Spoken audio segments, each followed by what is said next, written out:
이번 영상에서는 19장 인유와 직유에 대해서 할 건데요. 18장 객관적 상관물에 대해서는 초반에 했죠. 영상에서 찾아보시면 18장은 있을 겁니다. 객관적 상관물 아주 중요한 부분이니까 다시 한번 공부해 보시기 바라고요. 19장에 들어가기 전에 비유법에 대해서 알아보겠습니다. 비유법. 비유법은 시는 아주 대단히 중요합니다.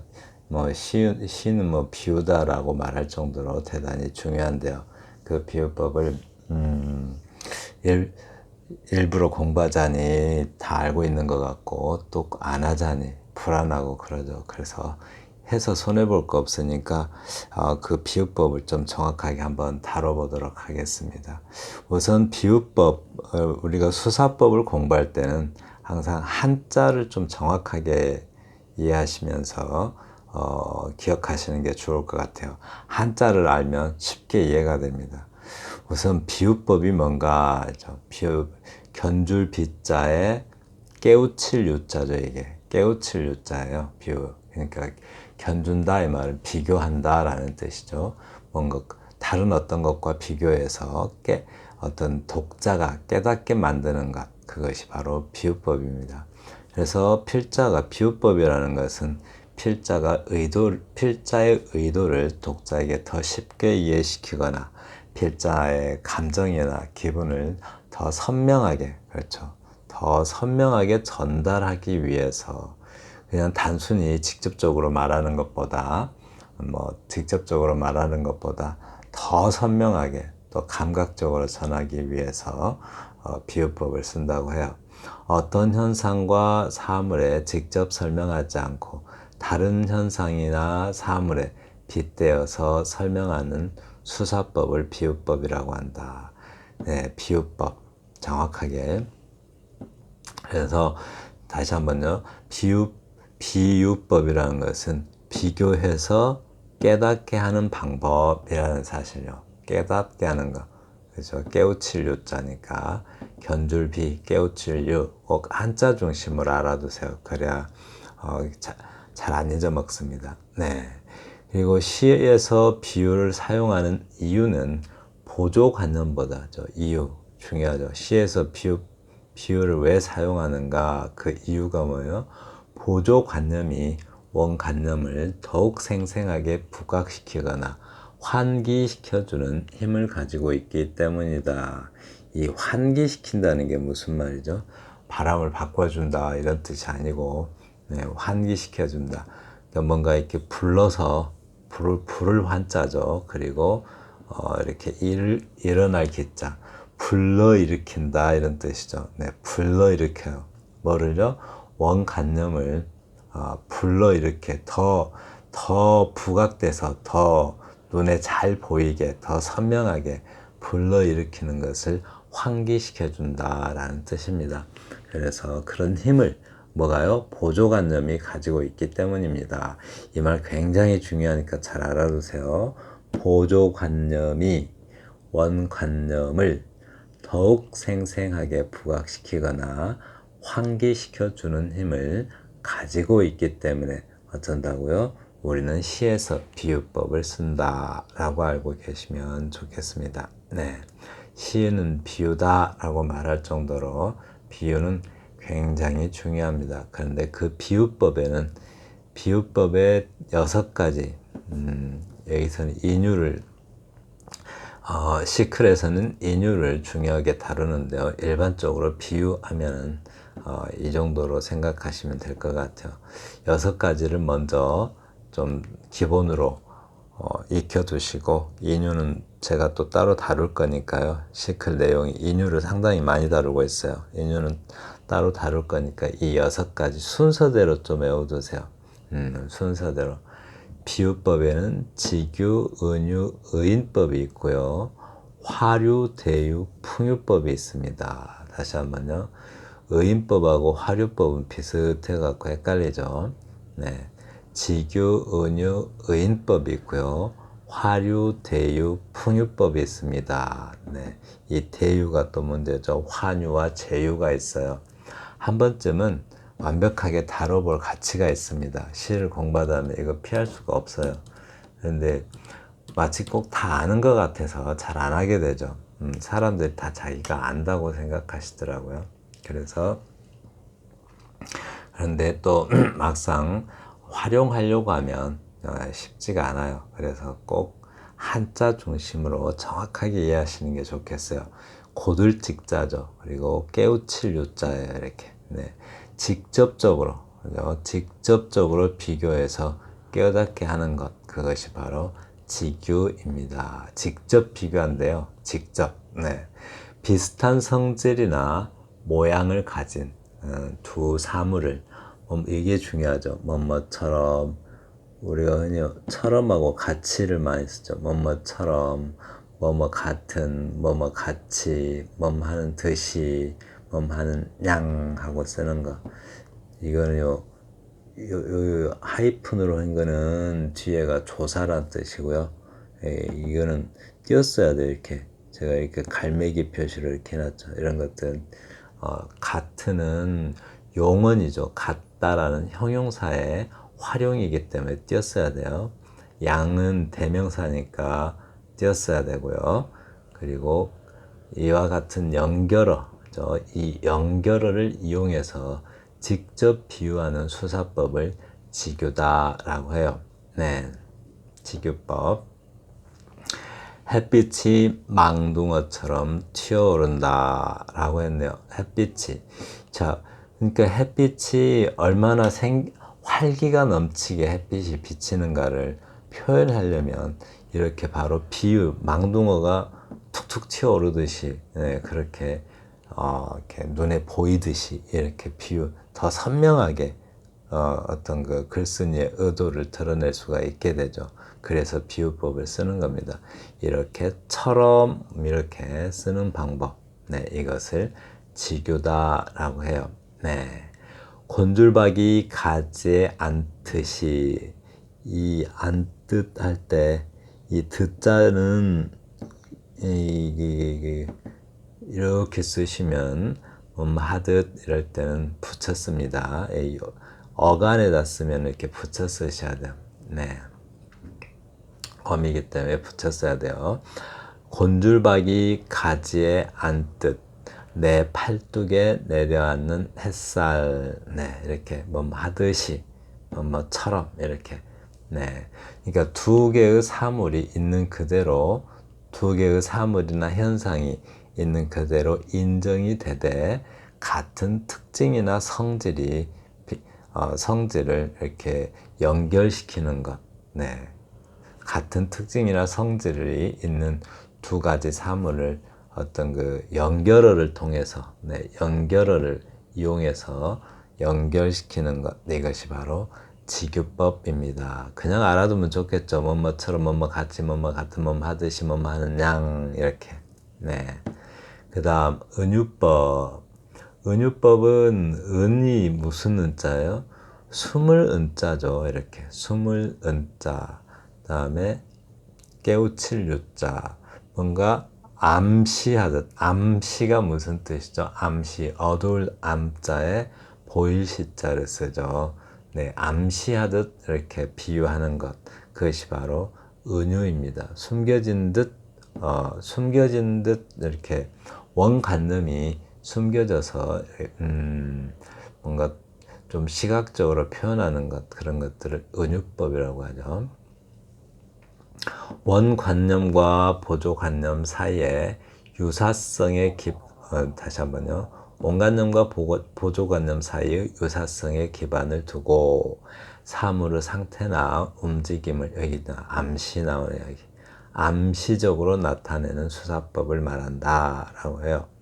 직유가 서로 비슷한 속성을 가지고 있는 것으로서 두 대상을 이어준다면, 그러니까 서로 비슷하니까 두 대상을 이어서 비교한다면 은유는 서로 동일하다는 의미로 대체한대요. 아예 바꿔버리는 거죠. 그 구조가 A는 B이다 라고 표현합니다. 네. 그런데 그리고 은유는 서로 동일하다는, 잠깐만요. 네, 예를 들어서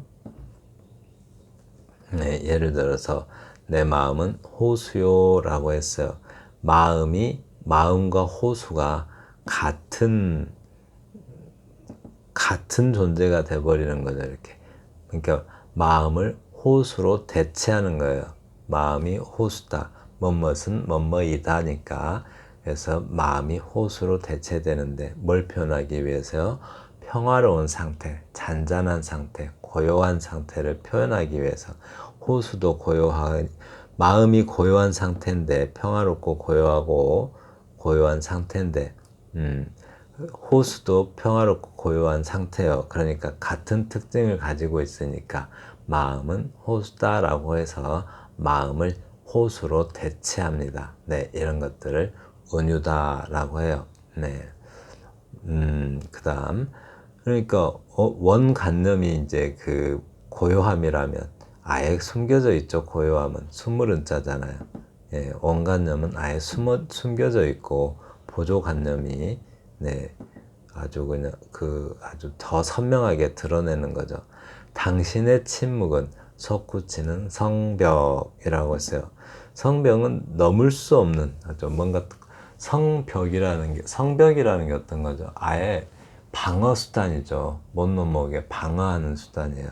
그러니까 당신의 침묵은 성벽이다. 침묵은 성벽이다라는 거, 이다가 생략된 거죠. 침묵은 성벽이에요. 그래서 성벽도 방어하는 장치인데, 침묵도 자기 방어죠. 그러니까 내가 말을 걸 수 없는, 범접할 수 없는 어떤 분위기를 침묵이 연출하기 때문에 마치 그 침묵은 성벽으로 대체할 수 있는 거죠. 마치 같은 존재인 것처럼. 네, 그래서 침묵은 성벽이다라고 표현합니다. 네. 다음에 의인법은 잘 아시죠? 그러니까 직유법, 은유법, 의인법 정도는 잘 아시죠? 화류법도 잘 아시겠고요. 이 의자가 중요해요. 의자, 이게 비길 의자예요. 비교한다라는 뜻이죠. 사람에 비교하는 것. 네, 사람을 이용해서 비유하는 것을 의인법이라고요. 그러니까 다시 한번요. 비길의 사람인, 네, 사람에 비교하는 거죠. 사람과 같은 취급을 해요. 그러니까 사람이 아닌 것을 사람에 비교해서 사람이 행동하는 것처럼 표현하는 수사법을 의인법이다라고 합니다. 그래서 사람이 아닌 것은 뭐예요? 동식물, 동물식물, 무생물 또는 추상적 개념. 이 추상적 개념이라는 것은 그냥 단어죠, 단어. 뭐 행복이니, 뭐 불행이니 이런 단어들을 철로역정인가요? 기억이 잘 안 나는데 제목이, 거기에서 보면은 그 번연의 철로역정 맞죠? 거기에서 보면은 그냥 추상적 단어들이 사람이죠. 사람처럼 행동해요. 네, 그러듯이 그런 것도 있고 또 뭐 조금 다르긴 한데 아무튼 그런 어떤 단어들이 무슨 뭐 행복이 걸어 다닌다 뭐 이런 식으로 표현하는 거죠. 그렇게 사람처럼 비유하는 방법을 말하는데, 이 표현 노송은 쪽빛 팔을 뻗어 겨울에 머금었던 한기로 내 등을 긁어준다 라고 해요. 등을 긁어주는 것은 사람이 행동하는 거죠. 사람이 하는 행동인데 마치 노송을 사람인 것처럼 표현하죠. 네, 이런 거는 얼마 전에 시클에서 생명력을 좀 집어넣는 것, 네, 그런 어떤 행위로서 이렇게 표현되기도 하죠. 네, 대단히 중요합니다. 의인법, 화류법은 특히 시에서 대단히 많이 쓸 수 있어요. 이렇게 뭔가 생명성을 자꾸 집어넣을 수가 있죠, 시에다가. 네. 그래서 노송은 쪽빛 팔을 뻗어 겨울에 머금었던 한기로 내 등을 긁어준다. 네, 노송이 사람처럼 표현되고 있어요. 그리고 화류법, 이 활이라는 건 뭐죠? 살활자죠. 살아있는 것처럼 비교하는, 살아있는 것과 살아있는 것처럼 비유를 해서 깨닫게 하는 것, 그것을 화류법이라고 합니다. 그러니까 여기서 화류법은 의인법하고 다른 건 뭐예요? 이렇게 원래 이 생명도 사람처럼 표현하는 게 좀 다르죠. 화류법하고는. 화류법은 무생물을 마치 생물인 것처럼 표현하는 것. 또 감정이 없는 것을 감정이 있는 것처럼 표현하는 수사법, 그것을 화류법이다라고 해요. 네. 의인법은 이렇게 동식물도 포함된다는 것. 근데 이제 화류법은 사람처럼 표현할 수도 있고 다른 어떤 그 동물처럼 표현할 수도 있고, 네, 그런 게 이제 화류법이죠. 층층 다리가 내 걸음나비를 세며 미소를 짓는다. 층층다리는 계단을 층층다리라고 하죠. 계단은 조금 그 일본어식 한자어죠. 층층다리가 내 걸음나비를 걸음나비가 한다는데 띄었었네요. 이렇게 한다는입니다. 내 걸음나비를 세며 미소 짓는다. 이 미소 짓는 행위를 사람이 하는 거죠. 그런데 층층다리가 사람처럼, 이건 의인법이기도 하죠. 그런데 화류법으로 층층다리는 무생물이니까 무생물에 대한 무생물을 사람처럼 표현하는 것은 화류법이기도 하죠. 그리고 3번나무, 이 3번나무도 사실은 살아있는 건데, 그죠? 3번나무가 층층개는 이 층층다리를 층층개라고 합니다. 층층나무는 층층개의 표정을 보고 휘파람을 불어댄다라고 합니다. 마치 그러니까 층층나무가 휘파람 분대어 뭐 생물처럼 이렇게 표현하고 있죠. 네. 그리고 대유법 보겠습니다. 대유법. 대유법이라는 게 이제 이 한자를 봐요. 이렇게 대신할 대자를 쓰고 있어요. 대신 쓰는 거예요. 어떤 사물을. 우리 대명사 대신 쓰는 명사 이러듯이 대신 써서 비유하는 방법. 이것을 대유법이라고 해요. 그래서 사물의 명칭을 직접 쓰지 않고 대신 쓰는 거죠. 사물의 명칭을 직접 쓰지 않고 사물의 일부분이나 특징으로 사물 자체를 표현하거나 부분으로 전체를 부분으로 나타내는 수사법을 말한다. 대부분 부분으로 전체를 나타내죠. 수사법을 말하는데 대유법에는 제유법과 환유법이 있다. 그러니까 대신 써서 어떤 명칭을 대신 써서 비유하는 방법이 대유법인데요. 거기에는 제유법과 환유법이 있다라고요. 이 제유법의 끌제자를 봐요. 이게 끈다 이런 말이죠. 제유법. 대부분은 부분으로 전체를 이끄는 거니까 그렇게 생각하셔도 돼요. 사전적 의미로는 부분으로 전체를 또는 전체가 전체로 부분을 이렇게 표현했는데 대부분은 뭐 부분으로 전체를 비교하는 거죠. 그러니까 부분이 전체를 이끌어요. 전체를 이끄는 거. 그래서 끌제자를 쓰는 겁니다. 이렇게. 네. 부분이 전체를 이끌어서 나타내는 그런 비유법을 갖다가 제유법이라고요. 사물의 부분을 가지고 전체를 의미하는 법. 예를 들면 빵과 자유를 달라. 이때 빵은 식량이라는 단어의 한 부분이죠. 부분으로 식량 전체를 나타내고 있어요. 이렇게 해서 빵은 부분이고 식량은 전체인데 빵으로 식량을 나타내는 것, 이것을 제유법이다. 다시 한번요. 제유법 끌제자 쓴다고요. 이렇게 끌제자. 그러면 부분이 전체를 이끌듯이 네, 그렇게 부분이 전체를 나타내는 것, 이것을 제유법이다 라고 생각하시면 돼요. 그리고 환유법 한자 봐요. 바꿀 환자를 쓰고 있어요. 바꿀 환. 이 손수자에다 빛날 환자를 썼는데 그게 바꿀 환자예요. 왜냐하면 이 빛날 환자는 잘 보시면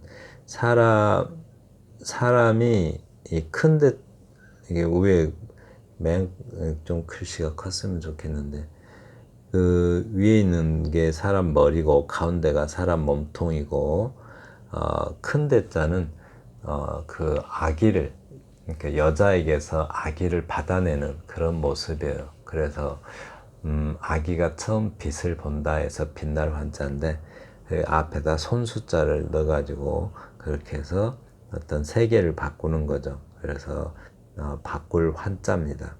네.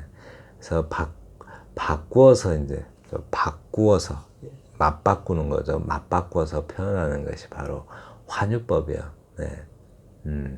그 다음에 어떤 사물을 그 속성과 밀접한 관계가 있는 다른 낱말을 빌려서 표현하는 수사법. 한마디로 다른 말로 바꿔서 표현해요. 요람에서 무덤까지. 요람은 뭐죠? 출생이죠. 출생 대신에 출생에서 죽음까지라고 하지 않고 요람에서 무덤까지라고 표현했어요. 이렇게 단어 자체를 바꾸어 쓰는 거예요. 이렇게. 그러니까 그 속성을 가지고 있는 다른 낱말로 다시 한번요. 예를 들어서 출생의 속성, 출생이라는 말을 쓰고 싶은 출생이란 말 대신에 출생의 속성을 가지고 있는 요람이라고 이렇게 바꾸는 거죠. 그리고 죽음이라는 말 대신에 죽음의 속성을 가지고 있는 무덤이라고 이렇게 그 속성을 가지고 있는 낱말로 바꾸는 거죠. 그리고 청와대는 보편적 복지를 인권의 관점에서 보고 있다. 네, 그렇죠. 보편적 복지라는 것은 인권의 문제죠. 그래서 청와대라고 원래 누구죠? 그러면 대통령이거나 아니면 정부죠. 대통령과 정부를 말하는데 그게 이제 대통령과 정부라고 하지 않고 그냥 청와대 이렇게 표현하죠. 흔히 이제 그 정권을 수도를 많이 써요. 영어 특히 그 세계적 뉴스에서는 뭐 예를 들어서 미국 정부는 북한의 경제 제재를 가하는 것을 고려하고 있다 이렇게 한다면은 미국 정부라고 하지 않고 워싱턴에서는 이렇게 수도로 표현하기도 하죠. 네, 수도로 표현하기도 합니다. 그래서 그렇게 쓰는 방법을 환유법이다라고 해요. 그다음에 풍유도 한자 좀 봐요. 풍자할 풍자에다가 타이를 유자예요. 이렇게 타이를 유자. 네, 풍유라는 것은 그래서 뭔가 풍자의 개념이 살짝 들어있고 또 뭔가 가르치는 타이를 유자니까 네, 가르치는 거예요. 뭔가 약간 풍자적 느낌으로 가르침을 주는 것, 그것이 바로 풍유입니다. 그래서 어떤 개념이나 사실을 직접 표현하지 않고 다른 대상에 빗대어 풍자적 암시적으로 표현하는 수사법, 이것을 풍유라고 하는데 간단히 알아둘 것은요. 속담이나 격언이 풍유입니다. 네, 속담이나 격언이 대표적인 풍유예요. 근데 이제 풍유라는 말 대신에 우화법, 우이법, 우유법이라고도 부릅니다. 같은 의미예요. 이때 우자가 붙일 우자예요. 다른 사물에 붙여서 표현한다 이 말이에요. 예를 들어서 예, 어떤 소 잃고 애양간 고친다 이렇게 하는 것처럼 그래서 이것도 다 붙일 우자죠. 의미를 붙여서 이렇게 또 다른 사물에 붙여서 어떤 비유하는 방법, 오유법이죠. 이제 우자만 잘 알면 되겠습니다. 네, 붙일 우자 쓴다는 거. 소 잃고 외양간 고치기다. 이런 거는 이제 풍유법을 쓰게 되면 정확한 의미가 왜곡되는 수가 있죠. 소 잃고 외양간 고친다. 준비가 잘 안 돼 있다가 뭐 도둑 맞고 나서 뭐 대비를 한다든가 하는 표현이죠. 네. 그래서 조금 소잃고 외양간 고친다. 잘 생각해 보시면 이 부분도 살짝 풍자적 느낌이 있어요. 네, 살짝 풍자적 느낌이 있어요. 그래서 그렇게 비유를 하는 거예요. 속담이라는 것들이 속담이나 격언은 대부분 풍자적 느낌이 있습니다. 네, 마파람에 개눈 감추듯 한다. 이도 감추다인데 감추가 어간이죠. 이럴 때는 듯을 붙여서 씁니다. 이렇게 감추듯 한다, 듯한다, 감추 듯한다 이렇게 쓰시면 안 돼요. 이렇게 쓰셔야 돼요. 듯하다가 굉장히 그 띄어쓰기가 복잡하고 어려워요. 마파람은 남풍을 말하죠. 남쪽에서 불어오는 바람. 마파람에 개눈 감추듯 한다라고 합니다. 네, 지금까지 비유법의 6가지 비유법에 대해서 알아봤는데요. 6가지 비유법 뭐뭐 있죠? 순서대로 한번 해봐요. 6가지 비유법. 네, 비유법. 우선 직유, 은유, 그리고 직유, 은유, 의인법, 또 화류법, 은유법, 화류법, 대유법, 그 다음에 풍유법 등이 있었죠. 네, 6가지 순서대로 오면 좋아요. 이렇게 직유, 은유, 그 다음에 의인법, 화류법, 대유법, 풍유법. 대유법에는 뭐뭐 있어요? 대유법, 환유와 제유가 있다는 것. 제유는 뭐예요? 부분으로 전체를 나타내는 것. 끌제자 쓰니까 부분이 전체를 끌어오는 거죠. 그 다음에 환유는 뭐예요? 그 특성을 가진 다른 어떤 다른 낱말로 이렇게 바꿔 쓰는 거죠. 네. 그래서 그리고 풍유법은 어떤 거예요? 풍유법은 네, 속담이나 격언 같은 것을 풍유법이라고 합니다. 네, 감사합니다.